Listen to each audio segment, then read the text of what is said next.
Olá, meus amigos, meus irmãos, sejam todos bem-vindos a mais um Evangelho no Lar do Grupo Espírita Garimpeiros da Luz, aqui em Natal, Rio Grande do Norte. É com muita alegria que aqui estamos para o nosso encontro. O encontro que costumamos dizer é o encontro com Jesus, da família com Jesus. Esse momento de pararmos o corre-corre da vida, de nos reunirmos em família, para fazermos as nossas reflexões. Aquele que não conseguir fazer aos domingos, não tem problema. Poderá fazê-lo no dia que for melhor.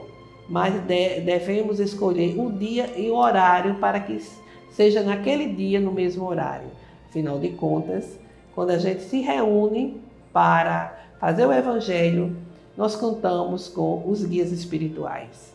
E eles têm muitas tarefas, têm muitas responsabilidades e precisam saber que naquele dia, naquele horário, a família está se reunindo. Isso é muito importante. Não vamos esquecer o recipiente com água que será fluidificada durante a nossa reunião, será fluidificada pelos guias espirituais. Então vamos fazer a nossa leitura preparatória, mensagem 40 do livro Pão Nosso, Espírito Emmanuel, psicografia de Chico Xavier. Em preparação, diz o Senhor: porei as minhas leis no seu entendimento e em seu coração as escreverei. E eu lhes serei por Deus e eles me serão por povo. Paulo, carta aos Hebreus, capítulo 8, versículo 10. Traduziremos o Evangelho em todas as línguas, em todas as culturas, exaltando-lhe a grandeza, destacando-lhe a sublimidade, semeando-lhe a poesia, comentando-lhe a verdade, interpretando-lhe as lições, impondo-nos ao raciocínio, aprimorando o coração e reformando a inteligência, renovando leis, aperfeiçoando costumes e aclarando caminhos. Mas virá um momento em que a boa nova deve ser impressa em nossos corações, nos refolhos da mente, nos recessos do peito, por meio das palavras e das ações, dos princípios e ideias, das aspirações e das esperanças, dos gestos e pensamentos, porque em verdade, se o céu nos permite espalhar-lhe a divina mensagem no mundo, um dia exigirá nos convertamos em traduções vivas do Evangelho na terra.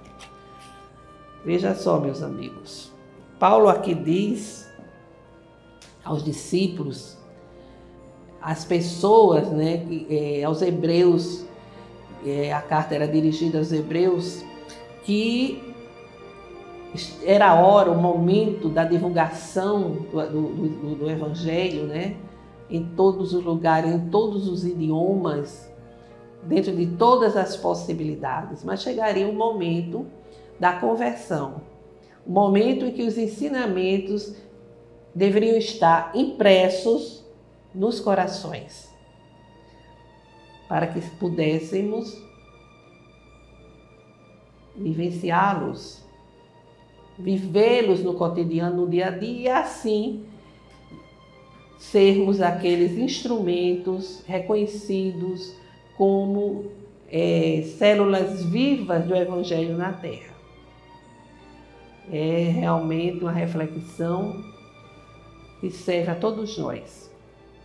E agora, meus irmãos, vamos fazer a nossa prece inicial.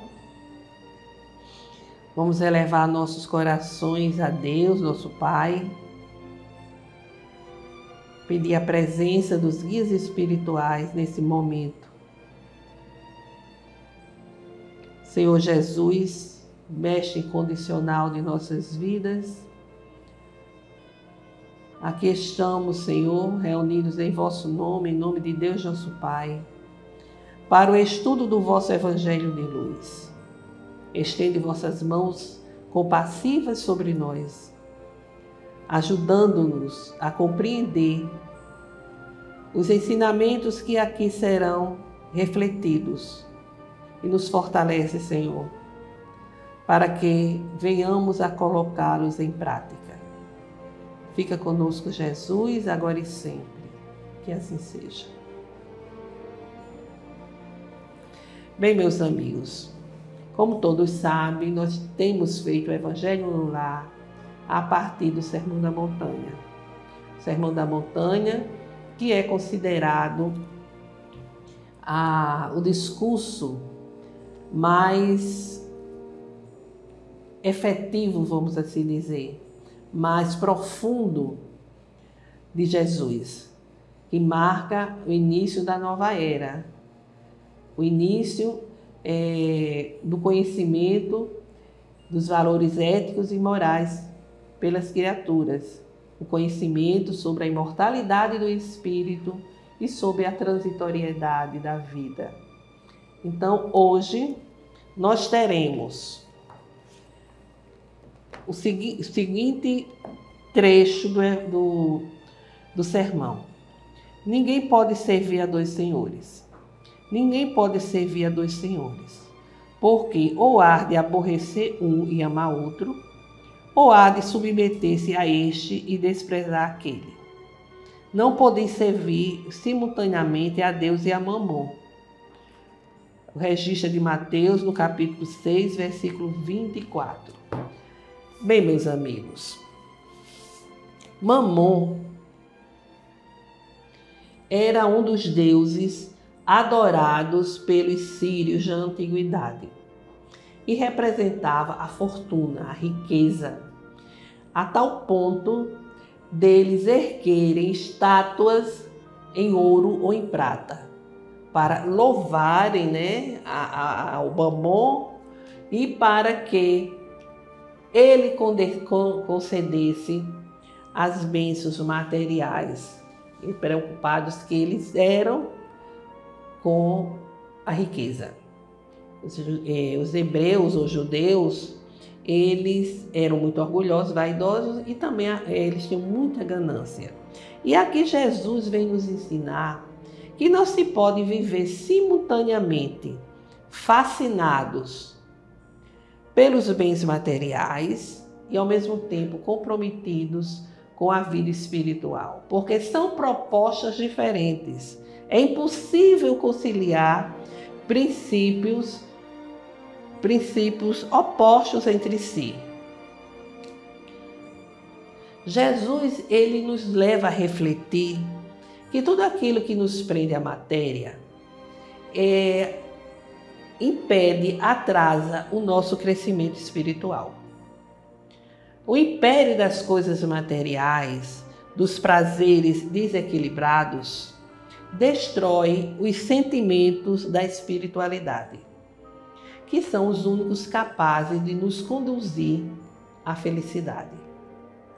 A luta incessante pelo acúmulo de bens materiais, pela conquista da riqueza,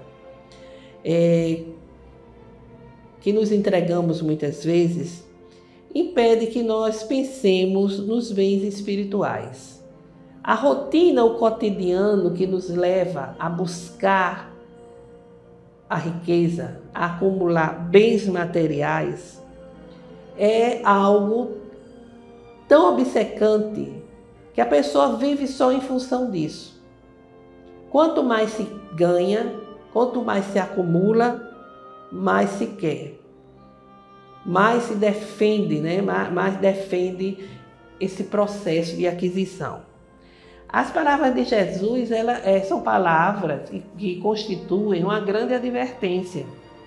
Uma grande advertência porque aqueles que buscam a fortuna de forma obcecante, tendo como objetivo na vida só isso, mergulham no mais grosseiro materialismo e na suposição de que lá na frente, por meio de ofícios religiosos, poderão alcançar a salvação.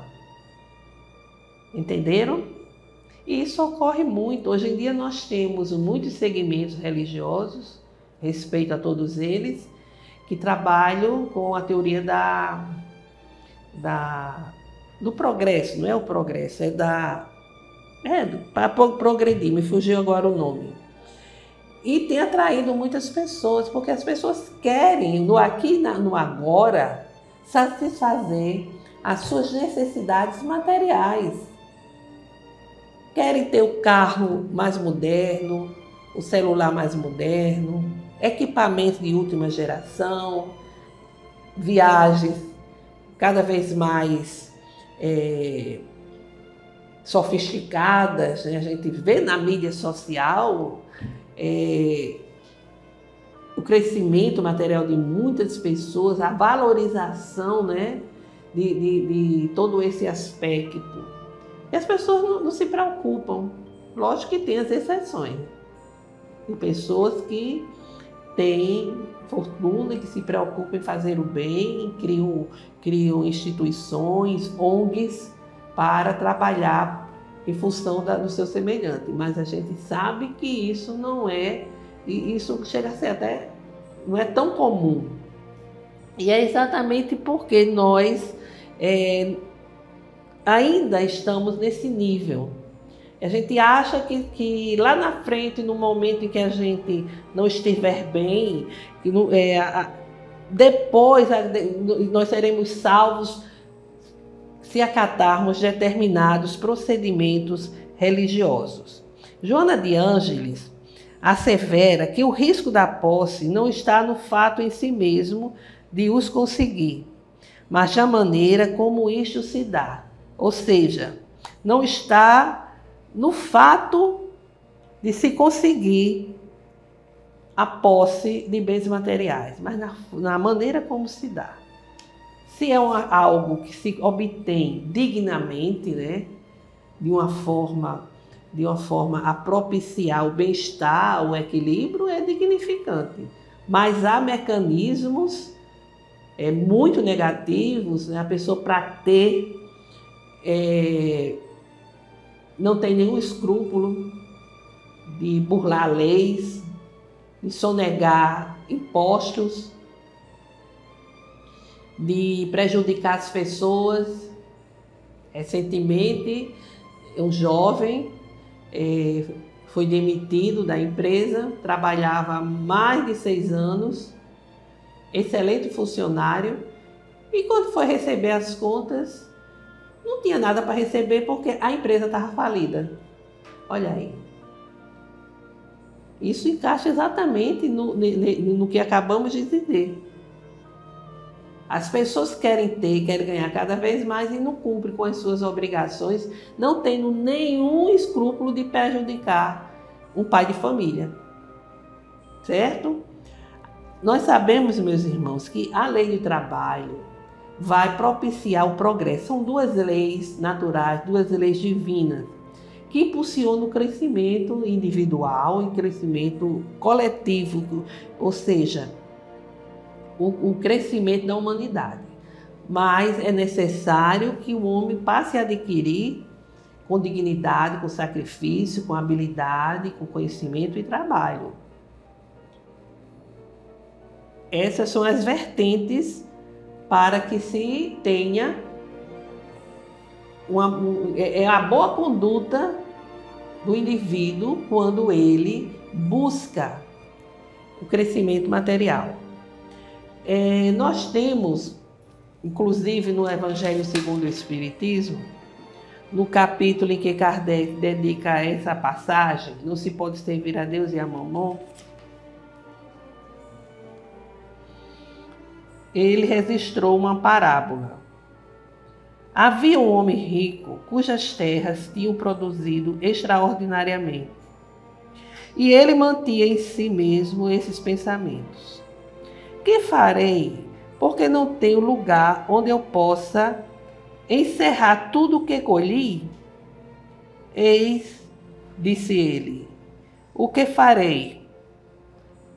O que farei? Derrubarei meus celeiros e os construirei maiores, e ali colocarei toda a minha colheita e todos os meus pertences. E direi à minha alma: Minha alma, tu tens muitos bens reservados para vários anos. Repousa. Come, bebe, ostenta. Mas Deus, ao mesmo tempo, disse a este homem: insensato que és, vai ser retomada tua alma esta noite mesmo. E para quem será o que amontoastes? É isso que acontece àquele que amontoa tesouros para si mesmo, e que não é rico diante de Deus. O registro é de Lucas, o capítulo é o 12, versículo 13 a 21. Que ensinamento que Jesus nos deixou? A vida vai passando, se vai amontoando, de repente chega a hora de partirmos e tudo fica, porque nada nos pertence. Tivemos a oportunidade do trabalho, de ter inteligência, de ter aquisição desses bens, mas se acumulou e só se pensou na ostentação. E de uma hora para outra se parte e tudo fica. Então, meus amigos, e Jesus ainda complementa dizendo: é isso que acontece com aquele que amontoa tesouros para si e que não é rico diante de Deus. Inclusive, a gente tem o exemplo de Zaqueu, maravilhoso. Zaqueu era detestado porque trabalhava para os romanos sendo cobrador de impostos.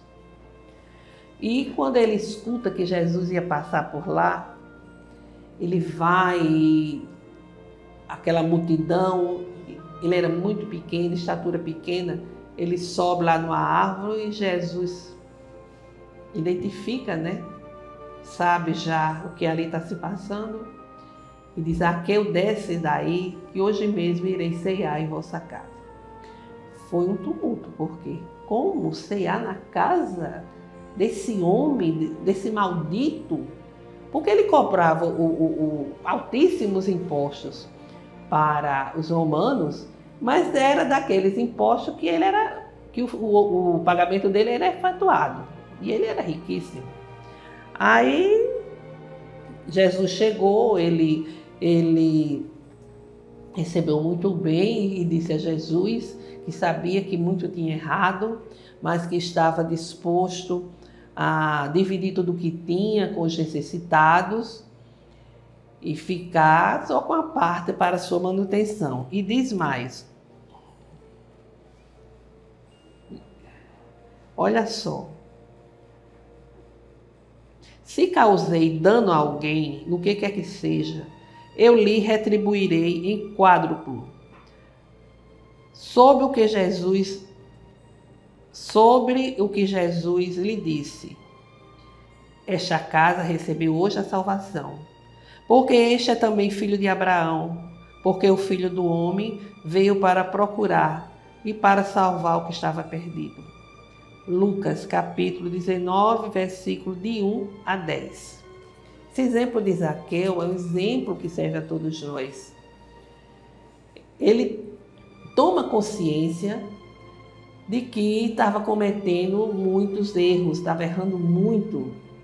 E diante da sua consciência, ele queria se libertar, se transformar. E faz essa proposta a Jesus. E ele estava ali com o mestre, que ele diz que a salvação chegou àquela casa. Porque ele passa para o entendimento do que o Cristo propunha e passa a vivenciá-lo. É a transformação que está ao alcance de todos nós. E também encontramos no Evangelho segundo o Espiritismo, no capítulo 16, um espírito protetor que dá uma linda mensagem. É no capítulo 16. E, na verdade, o que é que ele diz? Ele não coloca o nome, ele não se identifica. Mas ele diz, em resumo, que eu não, assim, Eu não vou ler para vocês, lógico, porque é uma mensagem um tanto grande. O capítulo 16, que é exatamente isso que a gente estava lendo. Não se pode servir a Deus e a Mamon. É uma mensagem, enfim, que ele diz que se encontrava dolorosamente impressionado com a incessante preocupação da criatura humana com o crescimento da vida material. Que se encontrava obcecada, a criatura humana obcecada pelo crescimento, pelo acúmulo dos bens materiais, ao passo que tão pouca importância se dá ao aperfeiçoamento moral. Ficam assim escravizados ao amor imoderado da riqueza e dos gozos que ela proporciona. Então, meus amigos, buscar a conquista dos bens materiais, a aquisição dos bens materiais, é dever de todo indivíduo que pensa como elemento que é integrante da sociedade. E assim como a família depende desses recursos para atender às suas necessidades, para que possa, inclusive, progredir, avançar, crescer, porque nós estamos na Terra para evoluir, para progredir, para crescer. E tudo isso contribui para a harmonia do grupo social onde se está inserido. Então, essas reflexões que são a respeito dessas palavras de Jesus, ditas há mais de 2000 anos atrás, diz respeito à nossa natureza de espíritos imperfeitos. Quantas imperfeições ainda temos? E essas imperfeições, como são alimentadas, como são fortalecidas, prejudica o nosso crescimento espiritual. Às vezes, o detentor de tantos bens começa a ter tantos desmandos, a viver apenas em função dos seus prazeres terrenos, que de uma hora para outra acontece um imprevisto e ele perde tudo. Perde a oportunidade que ele teve de administrar uma fortuna, contribuindo para o progresso da sua família, de todos aqueles que estavam vinculados a ele, direto ou indiretamente. E ele perde. E a misericórdia divina permite exatamente para que, como chance dele repensar os seus valores, o seu olhar pela vida, os seus posicionamentos e o objetivo da sua vida. O que é que eu estou fazendo aqui nesse planeta?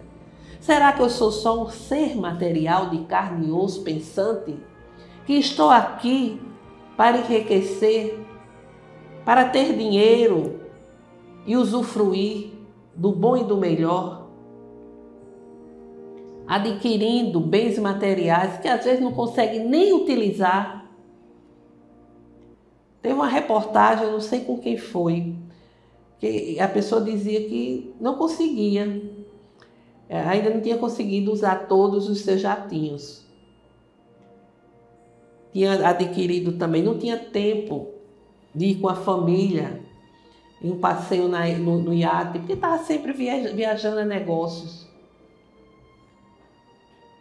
Teve outra, uma empresária, tinha tanto sapato que não conseguia usar todos. Tinha que ter todo um cuidado para preservá-los, porque senão eles iriam ser danificados. Isso aqui não é censura. A gente respeita porque sabe a maneira de ser de cada um. Mas a gente, como diz o Espírito aqui, a gente lamenta, porque reencarnar não é tão fácil assim.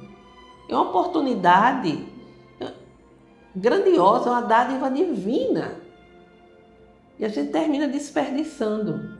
E às vezes, quando alguém chega assim para falar, para advertir, a pessoa não dá a menor importância, até porque nunca nem ouviu falar de Jesus, ou só de Jesus, mas não dos seus ensinamentos.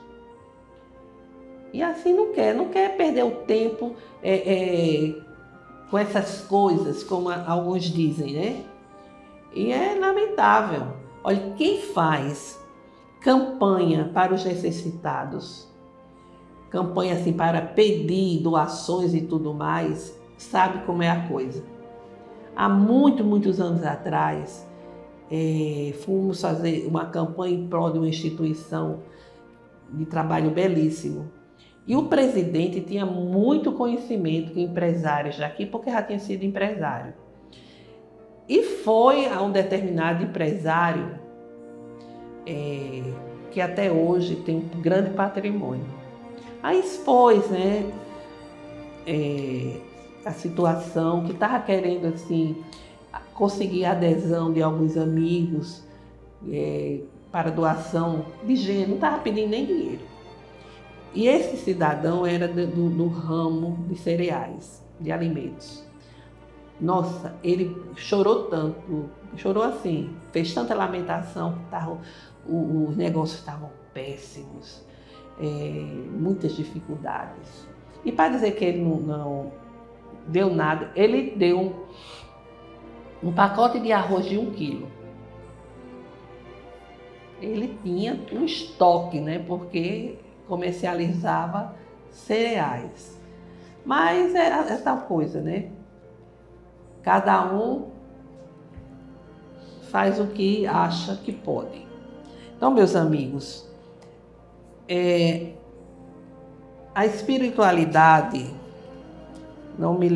esse é um espírito também que ele se coloca como espírito protetor.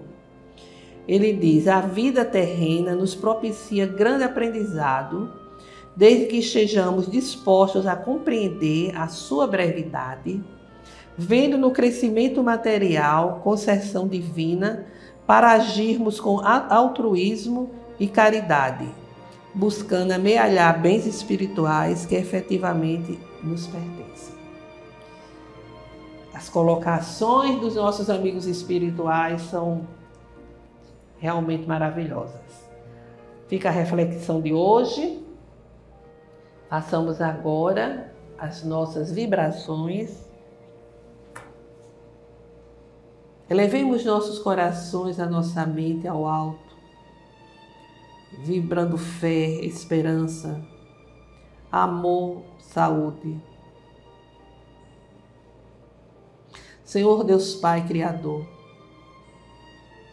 rogamos, Senhor, vossas bênçãos, pelo entendimento entre os governantes, pela paz entre as nações, pelo nosso país, para que haja maior incentivo no campo da assistência social, pelo fortalecimento da doutrina espírita em seus postulados kardecianos e no Evangelho de Jesus, pela concordância, pelo entendimento junto daqueles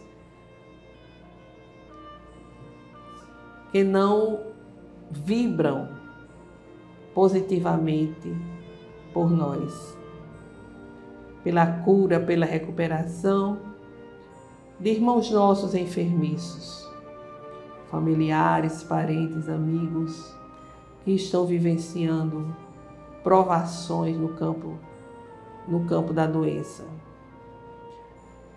Por todas as famílias, para que o Evangelho do Cristo chegue aos lares, levando harmonia aos corações. Façamos agora um breve silêncio para que cada um faça as suas rogativas.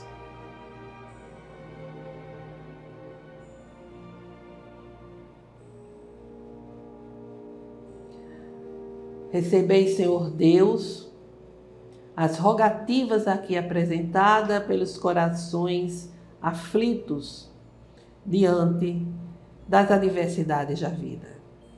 Fortalece-nos, Senhor, com a vossa bênção, que ela nos envolva nos iluminando o caminho. Pai nosso que estás em toda parte, glorificado seja o vosso nome no louvor de todas as criaturas. Que venha a nós o vosso reino de amor e sabedoria, que a vossa vontade se cumpra aqui na terra e em todos os ciclos espirituais. O pão nosso do corpo e do Espírito dai-nos hoje. Perdoai, Senhor, as nossas dívidas, ensinando-nos a perdoar os nossos devedores, com esquecimento de todo o mal, não permitindo que venhamos a cair nas tentações das nossas próprias inferioridades.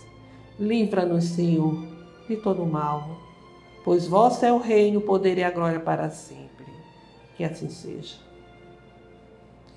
Com esta prece, encerramos o Evangelho no Lar de hoje, desejando a todos uma semana de saúde, paz e harmonia. Até breve.